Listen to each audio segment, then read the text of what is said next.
once again track this story from a scientific standpoint. We're now joined from Patna by Nandita Srivastava. She's an associate professor. Thanks very much, ma'am, for joining us.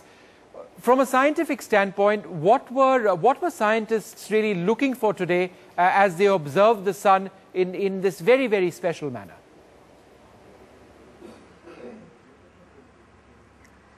Oh, well, we were looking in Patna. We had a team of few scientists located at the top of a building. We had 3 experiments set up.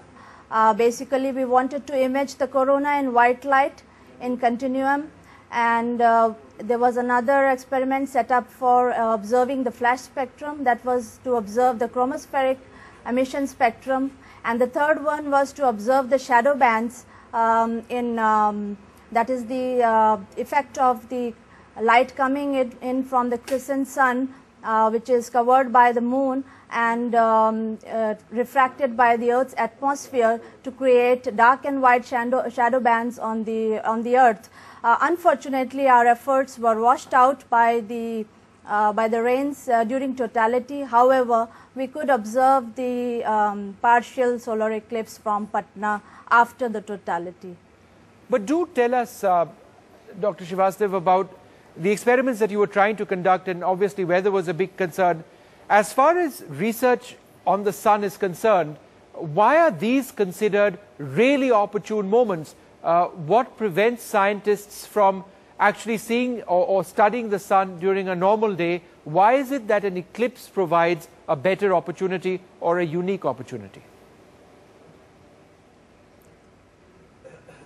Well, I have to tell you that we are observing the corona every day. In fact, every 5 minutes we get an image of the corona, but that is taken by an artificially eclipsed sun, that is using an instrument called coronagraph, and that is being done by several space missions since last many years, in fact since last solar cycle for many years.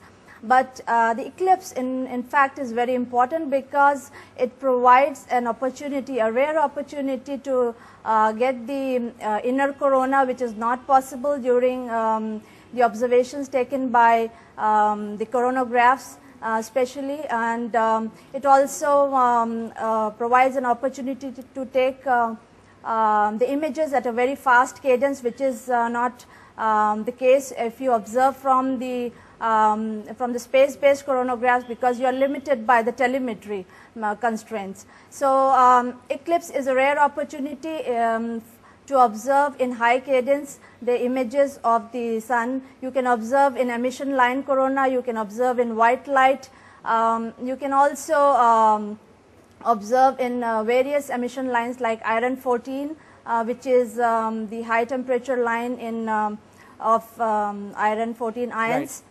And you can also observe in iron 10, which is also a red temperature line of 1.2 to 1.5 million degrees Kelvin.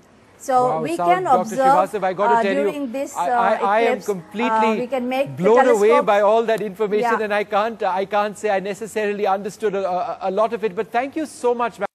Tuba.com